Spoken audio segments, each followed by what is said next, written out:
ஹalleluya, good morning. இன்னொரு புதிய நாளில் நம்முடைய தேவனாகிய ஆண்டவருடைய வார்த்தையை நாம் எல்லாரும் சேர்ந்து தியானிக்கும்படிக்கு தேவன் கொடுத்த வாய்ப்புக்காக அவரையே துதிப்போம். நீங்க எந்த தேசத்திலிருந்து பார்க்கிறீங்களோ, எந்த நேரத்தில் கேட்கிறீங்க என்ற விஷயத்தை கூட எங்களுக்கு அப்பப்போ தெரியப்படுத்துங்க. ஒரு டெக்ஸ்ட் அல்லது வாய்ஸ் மெசேஜ் நீங்க வாட்ஸ்அப் மூலமாக 8939801234 என்கிற ஸ்கிரீன்ல இருக்கிற நம்பருக்கு இப்பொழுதே ஒரு மெசேஜ் எங்களுக்கு நீங்க அனுப்புங்க. உங்களுக்காக நாங்க தொடர்ந்து ஜெபித்து கொண்டிருக்கிறோம். இன்னும் ஆண்டவரை துதிக்க, இன்னும் உற்சாகமாக இந்த நிகழ்ச்சிகளை தொடர நீங்க எங்களுக்கு உதவி செய்தவங்களாக இருப்பீங்க. சிறிய ஜெபம். பரிசுத்தரே, இன்னொரு முறை இந்த உபவாச ஜெப நாளில் ஆண்டவரே உடைய பாதத்தில் வந்து சேர்கிறோம். தொடர்ந்து உடைய சமூகத்தில் ஜெபிக்கவும், அந்தந்த நேரத்திலே உபவாசம் இருந்து உடைய சமூகத்தில் எங்கள் மனதை செலுத்தி ஜெபிப்பதற்கும் பெரிய விடுதலையும் ஜெயத்தையும் பார்க்க எங்களுக்கு உதவி செய்யும்படிக்கு இயேசு கிறிஸ்துவின் நாமத்தில் ஜெபிக்கிறோம் நல்ல பிதாவே, ஆமென். நீங்க உபவாசம் இருப்பீங்களாங்க? உங்களை தாங்க கேட்கிறது, உபவாசம் இருப்பீங்களா? நீங்க சொன்னாலும் எனக்கு கேட்காது. கமெண்ட் செக்ஷன்ல வந்து எஸ் ஆர் நோன்னு சொல்லுங்க. உபவாச ஜபங்கள் அவசியமா என்கிறவங்க இருக்கிறாங்க. அடிக்கடி உபவாச ஜபம் என்று 30 நாள் 40 நாள், ஒரு மாதம் உபவாச ஜபங்கள் 21 days ஃபாஸ்டிங் பிரேயர்ஸ் என்று இன்றைக்கு அதிகமாக உபவாச ஜபங்கள் நடப்பதையும் பார்க்கிறோம். முதல்ல இந்த உபவாசம் என்றால் என்ன? நாம ஒரு காரியத்துக்கு தூரமா இருப்பது, ஆகாரத்துக்கு தூரமா இருப்பது, ஆகாரத்தை தொடாமல் இருப்பது. ஆனா இன்றைக்கு உபவாசம் என்பாங்க திரும்பவும் காஃபியும் டீயும் டிஃபன்ஸும் சாப்பிட்டு கொண்டிருப்பாங்க. அது எப்படி உபவாசம் ஆகும்? உபவாசம் என்பாங்க சில மணி நேரங்கள்லயே ஜபம் முடிஞ்சிருச்சுன்னு சாப்பிடுவாங்க. சாதாரணமா நம்ம சாப்பிட்டது ஜீரணிக்க ஒரு 5-6 மணி நேரம் கூட ஆகலாம். அப்ப நீங்க ஒரு 5-6 மணி நேரத்துக்குள்ள திரும்ப சாப்பிட்டா அது உபவாசமே கிடையாது. நீங்க ஒரு முறை சாப்பிட்ட பிறகு குறைந்தது ஒரு 10 மணி நேரம் சாப்பிடாம இருந்தா பாருங்க, நாம அதை ஒரு வேளை உபவாசம் என்று சொல்லலாம். நாள் முழுவதும் உபவாசம் என்றால் 24 hours ஆகாரத்தை தொடாமல் இருப்பது. அது இன்றைக்கு இருக்கிற சூழ்நிலையில, ஆரோக்கிய சூழ்நிலைகள் சாத்தியமல்ல. தண்ணீர் குடித்து துணிந்து உபவாசம் இருக்கலாம். ஆனா ஏன் உபவாசம் இருக்கிறோம்? எதற்கு உபவாசம் இருக்க வேண்டும்? நீங்க நினைக்கிறதெல்லாம் நடக்கணும்னா, உங்களுக்கு பிரியமானது நிறைவேறணும்னா, நீங்க சொன்னது தேவன் கேட்கணும்னா, அல்லது தேவனுடைய சித்தத்தை செய்ய என்னை நான் ஆயத்தப்படுத்திக் கொள்ளவா? தேவன் கொடுத்ததை வாங்கிக் கொள்வதற்கு நான் நன்றியோடு இருக்க வேண்டும் என்பதற்கா? இங்கதான் வித்தியாசம் வருது. அநேகர் செய்கிற ஜபங்கள் அவங்களுடைய விருப்பங்களையும் தேவைகளையும் நிறைவேற்றுவதற்கு தான். உண்மையான உபவாசமும் தேவனுடைய சித்தத்தையும் தேவனுடைய திட்டத்தையும் தேவனுக்கு கீழ்ப்படியும்படியாக ஆவிக்குரிய பலனை பெற்றுக்கொள்வதற்கு. அதுதான் உண்மையான உபவாசம். அநேகர் பட்டினி இருப்பாங்க. பட்டினி வேறு, உபவாசம் வேறு. சாப்பிடுவதற்கு இல்லாதிருந்து நீங்க சாப்பிடாம இருந்தா அதை பட்டினி என்பாங்க. சாப்பிடுவதற்கு இருந்தும் நீங்க சாப்பிடாம கட்டுப்படுத்தினால் அதை உபவாசம் என்பாங்க. வீட்டில் அரிசி இல்லாததுனால நான் உபவாசம்னு சொல்லாதீங்க, அது பட்டினி.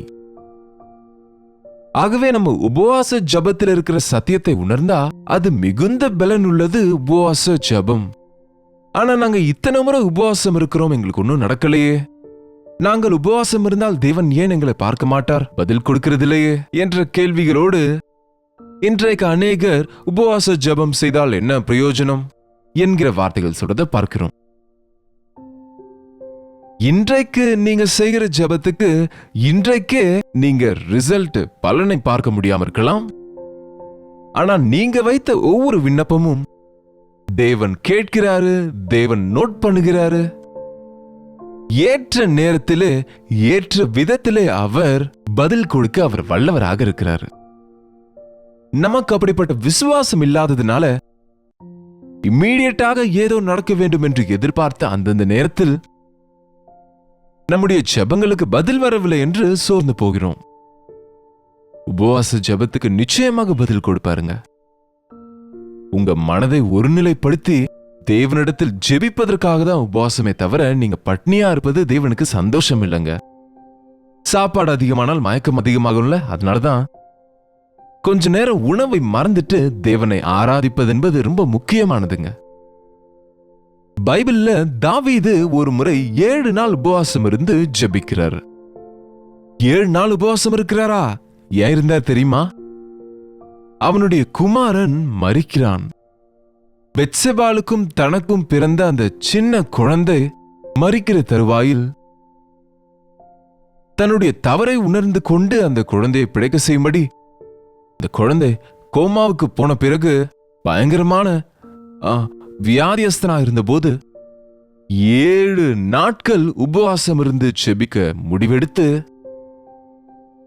அவருடைய எல்லா வேலைகளையும் விட்டுவிட்டு தேவ சமூகத்துல கண்ணீரோடு துக்கித்துக் கொண்டு 7 நாட்கள் உபவாசம் இருந்து ஜெபித்தாராம். 7வது நாளிலே அந்த பிள்ளை பிழைத்து விட்டான் என்று நினைக்கிறீங்களா? நம்ம அப்படிதான் சொல்றோம்லங்க. நான் ஜெபித்ததுனால அந்த பிள்ளை பிழைச்சிட்டான், நான் ஜெபித்ததுனால இந்த வேலை எனக்கு கிடைச்சது, நான் ஜெபிச்சதுனாலதான் நான் நினைச்சபடியெல்லாம் நடந்தது. நீங்க செய்ததுனால மட்டும் இல்ல, தேவனுடைய கிருபையும் அவருடைய சித்தமும் இருக்கிறதுனால. தேவனுடைய சித்தம் இல்லாத விஷயங்களில் அவைகளுக்காக 7 நாள் இல்லங்க, 77 நாள் ஜெபிச்சாலும் நடக்காது, பதில் கிடைக்காமலே இருக்கலாம். இங்கே 7வது நாளில் 7 நாட்கள் அவ்வளோ பாரத்தோடு கண்ணீர் மல்க போஜனமும் தண்ணீரும் தவிர்த்து உபவாசம் இருந்து ஜெபித்தால் 7வது நாள் வந்த பதில் என்னன்னா, குழந்தை இறந்துட்டான். குழந்தை இறந்து விட்டான் என்று அங்க வேலைக்காரங்க தங்களுக்குள்ளே பேசிக்கொண்டு, பிள்ளை உயிரோடு இருக்கும் போதே ஐயா கண்ணீர் மல்க அழுது கொண்டிருக்கிறார், தாங்க முடியாத வேதனையில இருக்கிறாரு, மரித்து விட்டான்னு தெரிந்தா அவர் இன்னும் என்ன ஆவாரோன்னு அந்த விஷயத்த சொல்லாம இருந்தா அவரே கூப்பிட்டு என்ன ஆச்சு, நீங்க என்ன பேசுகிறீங்க என்று கேட்கும்போது நடந்ததை சொல்லுகிறாங்க. பிள்ளை மரித்து விட்டான் ஐயா. 7 நாட்கள் நான் ஜெபித்த பிறகு என் ஜெபத்தை தேவன் கேட்க மாட்டாரா? தேவன் இருந்தா என் பிள்ளையை பிழைக்க செய்ய மாட்டாரா? தேவன் எங்க இருக்கிறாரு, என்ன செய்தாரு, எப்பொழுதும் என் ஜெபத்துக்கு பதில் தர மாட்டாரு என்கிற கேள்விகளை வைப்போம் நாம இருந்தா. ஆனா தாவீது என்ன செய்தார் தெரியுமா? இறந்து விட்டான் என்று அறிந்த உடனே எழுந்து ஸ்நானம் பண்ணி போஜனம் பண்ணி நிம்மதியாக உட்கார்ந்து விட்டாராம். அந்த வேலைக்காரங்களுக்கு ஆச்சரியமா இருந்துச்சு. நம்முடைய எஜமான் என்ன குழந்தை மரிக்கிற தருவாயில நோயில இருந்த பொழுது அழுது கொண்டு உட்கார்ந்து இருந்தாரு, சொல்ல போனா குழந்தை உயிரோடு இருக்கும் போது அழுது கொண்டு இருந்தாரு, பிள்ளை மரிச்ச பிறகு சந்தோஷமா இருக்கிறாரு என்ன? ஒரு முறை இந்த பகுதி எங்க இருக்குன்னு உங்களுக்கு தெரியுமா? சாமுவேலின் 2ஆம் புத்தகம். நம்ம அனுதின தியானத்துல இருக்கிறோம்ல, நீங்க திரும்ப படிங்க 12ஆம் அதிகாரம் 16ல இருந்து இந்த விஷயங்கள் இருக்கு. 19ஆம் வசனத்திலிருந்து வாசிக்கிறேன். பிள்ளை செத்து போயிற்று என்று அவரோடு எப்படி சொல்லுவோம், அதிகமாக வியாகுலப்படுவாரே என்று பேசிக் கொண்டார்கள். பிள்ளை செத்து போயிற்று என்று தாவீதின் ஊழியக்காரர் அவனுக்கு அறிவிக்க ஐயப்பட்டார்கள்.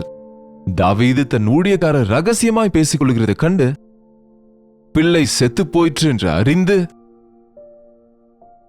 தன் ஊழியக்காரரை நோக்கி பிள்ளை செத்து போயிற்றோ என்று கேட்டான். செத்து போயிற்று என்றார்கள். அப்பொழுது தாவீது தரையை விட்டு எழுந்து ஸ்நானம் பண்ணி எண்ணெய் பூசிக்கொண்டு தன் வஸ்திரங்களை மாற்றி கர்த்தருடைய ஆலயத்தில் பிரவேசித்து பணிந்து கொண்டு தன் வீட்டுக்கு வந்து போஜனம் கேட்டான். 7 நாட்கள் ஜெபித்த பிறகு தன்னுடைய பிள்ளை செத்து போனான் என்ற போது எவ்வளவு கோபம் வருங்க, எவ்வளவு வேதனையா இருக்கும், எவ்வளவு அவிசுவாசம் உண்டாகும். ஆனால் தாவீது செத்து போனான் என்று அறிந்த பிறகு ஸ்நானம் பண்ணி ஆலயத்துக்கு சென்று தேவனை பணிந்து கொண்டாராம். தேவனுக்கு தேங்க்ஸ் சொல்றாரு. என்னுடைய ஜெபத்தை கேட்டாலும் கேட்காவிட்டாலும் ஒரு பதில் கிடைத்ததையா என்று. உண்மைதாங்க. தேவன் நமக்கு நன்மைகள் செய்யும் போது தேங்க்ஸ் சொல்லுவோம் தவிர தேவன் ஜெபத்துக்கு பதில் கொடுக்காத போது கூட தேங்க்ஸ் சொல்ல முடியுமா? நீங்க ஒரு எக்ஸாம்ல பாஸ் பண்ணா ஹல்லேலூயா தேவனே உமக்கு நன்றி, அற்புதம் செய்தீங்க, என்ன பாஸ் பண்ண வைத்தீங்க என்பீங்க. நீங்க ஃபெயில் ஆனா ஹல்லேலூயா என்பீங்களா? என்னங்க, உங்க வியாதி குறையும் போது நீங்க ஹல்லேலூயா என்பீங்க. உங்க வியாதியில கூட ஆண்டவரே இந்த வியாதியில கூட உம்மை துதிக்கிறேன்னு சொல்ல முடியுமா? அது உண்மையான ஜெபம், அது உண்மையான உபவாச ஜெபம். நீங்க எவ்வளவு ஜெபிக்கிறீங்கன்றது முக்கியம் அல்லங்க, ஆண்டவர் சித்தத்தை நீங்க ஏற்றுக்கொள்வீங்களா, எடுத்துக்கொள்ளுவீங்களா, தாங்கிக் கொள்ளுவீங்களா, சுமக்க முடியுமா? அவருடைய தண்டனையை அவர் ஒழுங்கு செய்கிற விதத்தை என்பது ரொம்ப முக்கியங்க. நம்ம இஷ்டத்தை நிறைவேற்றுவதற்கல்ல உபவாசம், அவருடைய சித்தத்தை நாம ஏற்றுக்கொள்வதற்கு தேவையான சக்தியை பெற நம்ம உபவாசம் இருந்து ஜெபிக்க கற்றுக்கொள்ளணும். பாருங்க, இங்க அந்த வேலைக்காரங்க அவருடைய ஊழியக்காரர் கேட்கிறாங்க, பிள்ளை உயிரோடு இருக்கையில் உபவாசம் இருந்து அதற்காக நீர் அழுதீர், ஆனால் அது மரித்த பிறகு எழுந்து போஜனம் பண்ணுகிறீர், என்ன நீர் செய்கிற இந்த காரியம் என்னன்னு தாவீதை கேட்கிறாங்க. என்னங்க நீங்க செய்கிற வேலை? பிள்ளை மரிக்க முன்பு என்னமோ உயிரோடு இருக்கும் போது அழுது கொண்டிருந்தீர், மரித்த பிறகு நீர் எழுந்து சாப்பிடுகிறீர், என்ன ஸ்நானம் பண்ணி சுத்தமாக இருக்கிறீங்க, தேவனுடைய ஆலயத்துக்கு சென்று தேவனை துதிக்கிறீங்க என்னன்னு கேட்டா தாவீது என்ன சொன்னார் தெரியுமா? 22ஆம் வசனம். அதற்கு அவன், பிள்ளை இன்னும் உயிரோடு இருக்கையில் ஒருவேளை பிழைக்கும்படிக்கு கர்த்தர் எனக்கு இறங்குவாரோ, பிள்ளைக்கு இறங்குவாரோ, எப்படியோ யாருக்கு தெரியும் என்று உபவாசித்து அழுதேன். அந்த பிள்ளை உயிரோடு இருக்கும்போது நான் தவறுகளை அறிக்கை செய்தா, நான் வேண்டினால் தேவன் ஒருவேளை எனக்கு இரக்கம் செய்து என் ஜெபத்தை கேட்பாரோ என்று நான் உபவாசம் இருந்து ஜெபித்தேன். அது மரித்திருக்கிற இப்பொழுது நான் உபவாசிக்க வேண்டியது என்ன? இனி நான் அதை திரும்பி வர பண்ண கூடுமோ? மரித்தவனை உயிரோடு எழுப்ப முடியுமோ? நான் அதனிடத்துக்கு போவேனே தவிர அது என்னிடத்துக்கு திரும்பி வரப்போகிறது இல்லை என்றான். இனி அழுது பிரயோஜனம் இல்லை. தேவன் நமக்கு கொடுத்த பதில்கள் சிலவற்றிற்கு நெகட்டிவாக வருங்க. இனி நீ அழ தேவையில்லை. இனி இந்த பிள்ளைக்காக நீ ஜெபம் செய்யாதே. சவுல் தேவனுக்கு விரோதமாய் பாவம் செய்த போது, தேவன் அவனை தள்ளிவிட்ட போது, சாமுவேல் தீர்க்கதரிசி அவர் எவ்வளவோ நேசித்த சவுல், அவர் அபிஷேகம் பண்ணி ராஜாவாக நியமித்த அந்த சவுலை எவ்வளவோ நேசித்ததுனால மறக்க முடியாம அவருக்காக அழுது கொண்டு ஜெபித்துக் கொண்டிருந்தால், இனி எவ்வளவு காலம் அவனுக்காக அழுது கொண்டு ஜெபிப்பாய்? அவசியமில்லை. உன்னுடைய ஜெபத்துக்கு பதில் வராது. நீ நான் அவனை புறக்கணித்து விட்டேன், நீ வேற விஷயங்களுக்கு ஜெபி. என்னங்க, நம்ம வாழ்க்கையில ஒரு முறை யோசிங்க. வருஷ கணக்குல ஒரு விஷயத்துல தேவன் உங்களுக்கு பதில் கொடுக்காம இருக்கிறார் என்றால் காத்திருக்க செய்கிறாரா, அல்லது நீங்க கேட்கிறது சரியானது இல்லையா, அது தேவனுடைய சித்தம் இல்லையோ என்று அறியணும். எப்பொழுது பிள்ளை மரித்து போனானோ தாவீது சொல்கிறார், நான் எவ்வளவு அழுதாலும் மரித்த பிள்ளை வரமாட்டானே, நான் அவனிடத்துக்கு போவேனே தவிர அவன் திரும்ப வரமாட்டான். அப்படின்னா தாவீதுக்கு ஒரு பெரிய நம்பிக்கை இருக்கிறது. என் பிள்ளை மரித்து எங்கே இருக்கிறான்? பரலோகத்தில் இருக்கிறான். நானும் ஆண்டவரை விசுவாசித்து மரித்தால் எங்கே செல்லுவேன்? பரலோகத்துக்கு செல்லுவேன். அங்க நாங்க சதா காலம் இருப்போம். நான் அவனிடத்துக்கு போவேனே தவிர அவன் என்னிடத்துக்கு திரும்பி வர முடியாதே. சில விஷயங்கள்லங்க நம்ம பதில், நமக்கு தேவன் கொடுக்கிற பதில் விசித்திரமா இருக்கும். அது சரியானதா இருக்கும். அதை உணர்ந்து கொண்டா நீங்க பாக்கியவான்களா இருப்பீங்க. பிடிவாதமா அதையே சொல்லிக்கொண்டு ஏதோ ஒன்று வேண்டிக் கொண்டு நான் ஜெபித்துக் கொண்டே இருக்கிறேன் என்று நினைக்காம, உங்க ஜெபத்துக்கு ஆல்ரெடி பதில் வந்து விட்டு இருக்கலாம். நீங்க கேட்டதை தரமாட்டேன்னு சொல்லிட்டாரோ என்னமோ, நீங்க கேட்டது நடக்காது என்று இருக்கலாம். தேவனுடைய பதில் வந்த பிறகு இன்னும் அழுது கொண்டு உட்காராம எழுந்து ஸ்நானம் பண்ணி போஜனம் பண்ணி சந்தோஷமா இருக்கிறாரு. இன்றைக்கு உங்க வாழ்க்கையில எதையோ ஒண்ணு பிடிச்சு கொண்டு, இன்னும் எனக்கு கொடுக்கலையே, இன்னும் எனக்கு கொடுக்கலையே, இன்னும் எனக்கு கொடுக்கலையே, இன்னும் எனக்கு கொடுக்கலையே, நான் 3 நாள் உபவாசம் இருப்பேன், 7 நாள் உபவாசம் இருப்பேன், 21 நாள் உபவாசம் இருப்பேன், பிடிவாதம் பண்ணாம தேவனுடைய சித்தத்தில் தேவன் கொடுத்ததை வைத்துக்கொண்டு அவர் நாமத்தை மகிமைப்படும்படி வாழ்வோம். நம்ம தேவனுடைய சமூகத்தில் நம்ம விண்ணப்பங்களை தெரியப்படுத்துவோம். தேவன் எந்தவித பதிலை கொடுத்தாலும் சில முறை எஸ் என்பாரு, சில முறை நோ என்பாரு, சில முறை வெயிட் என்பாரு. Whatever it is, Devan நிச்சயமா நம்ம ஜெபம் எல்லாத்துக்கும் பதில் கொடுப்பாரு.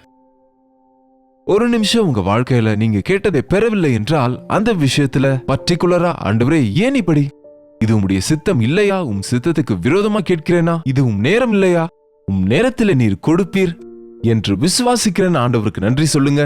உங்க வாழ்க்கையில திருப்தியாக இருப்பீங்க. தேவனுடைய பெரிய எண்ணங்கள் எல்லாம் உங்க பேர்ல நிறைவேறும். ஜெபிப்போம். பரிசுத்தரே, அன்புள்ள ஆண்டவரே, இந்த அனுதின தியானத்துல ஜெபிக்கிற ஒவ்வொருவரையும் பாருங்கப்பா. ஜெபித்தால் என்ன கிடைக்குது, உபவாசம் இருந்தால் என்ன கிடைக்குது என்று அப்படிப்பட்ட யோசனைகள் உள்ளவர்களுக்கு நீங்க இறங்கி உபவாச ஜெபத்தின் வல்லமையின் ரகசியத்தை அறியும்படிக்கு, பரிசுத்த ஆவியின் காரியங்கள் நடக்கும்படிக்கு இந்த கடைசி காலத்தில் அப்பா அநேகர் ஆண்டவரே அவங்க முழங்காலில் விழுந்து உபவாசம் இருந்து ஜெபிப்பதற்கு, வருகிற கோபாக்கினிலிருந்து தப்பிக்கும்படியாக உம்முடைய சமூகத்தில் மனம் திரும்புதலோடு சுத்த இருதயத்தை காத்துக்கொள்ள நீங்க உதவி செய்யுங்கப்பா. ஆண்டவரே, உங்க கிருபையில எங்களை பத்திரப்படுத்துங்கப்பா. அநேக முறை கேட்க கூடாததை கேட்டு, செய்யக்கூடாத விதத்தில் ஜெபங்களை செய்து உம்மை அதிகமாய் துக்கப்படுத்துகிறவர்களாய், காயப்படுத்துகிறவர்களாய் இல்லாமல், உம்முடைய மனதை அறிந்து, உம்முடைய சித்தத்தை அறிந்து, உம்முடைய வசனத்தை அறிந்து, உம்முடைய வசனத்திற்கு ஏற்ற ஜெபங்கள், விண்ணப்பங்களை செய்வதற்கு எங்கள் ஒவ்வொருவருக்கும் உதவி செய்யும்படிக்கு இயேசுவின் நாமத்திலே ஜெபிக்கிறோம் நல்ல பிதாவே, ஆமென். நம்முடைய பிதாவாகிய தேவனுடைய அன்பும் குமாரனாகிய இயேசு கிறிஸ்துவின் கிருபையும் பரிசுத்த ஆவியானவருடைய அந்யோன்யமும் ஐக்கியமும் கூடி வந்திருக்கிற நம் அனைவருக்கும் இப்பொழுதும் சதா காலமும் துணையாயிருப்பதாக, ஆமென். தேவனுக்கு ஸ்தோத்திரம். உங்களுடைய ஜெப விண்ணப்பங்களையும் பாரங்களையும் நீங்க அவ்வப்போது ஒரு டெக்ஸ்ட் அல்லது வாய்ஸ் மெசேஜ் மூலம் வாட்ஸ்அப் அனுப்பிக்கொண்டே இருங்க. உங்களுடைய பட்சத்தில் நாங்க ஜெபிக்கிறோம், நீங்களும் சேர்ந்து ஜெபிங்க. தேவன் நிச்சயமாய் பதில கொடுப்பார். 8939801234 என்கிற எண்ணிற்கு இங்க கீழே இருக்கிற ஸ்கிரீன்ல இருக்கிற நம்பரை நீங்க நோட் பண்ணிக்கொள்ளுங்க. உங்களுடைய சூழ்நிலைகள் எதுவா இருந்தாலும் அதை எங்களுக்கு தெரியப்படுத்துங்க. நாங்க தேவனுடைய சமூகத்தில் ஜெபிக்கிறோம். நீங்களும் தொடர்ந்து எங்களோடு ஜெபிங்க. கர்த்தருக்கு சித்தமான நாளைக்கு இதே அனுதின தியான நிகழ்ச்சியில் கர்த்தருடைய வார்த்தையோடு உங்களை மீண்டும் சந்திக்கிறேன். அதுவரை கர்த்தருடைய கிருபை உங்களுக்கு துணையாக இருப்பதாக.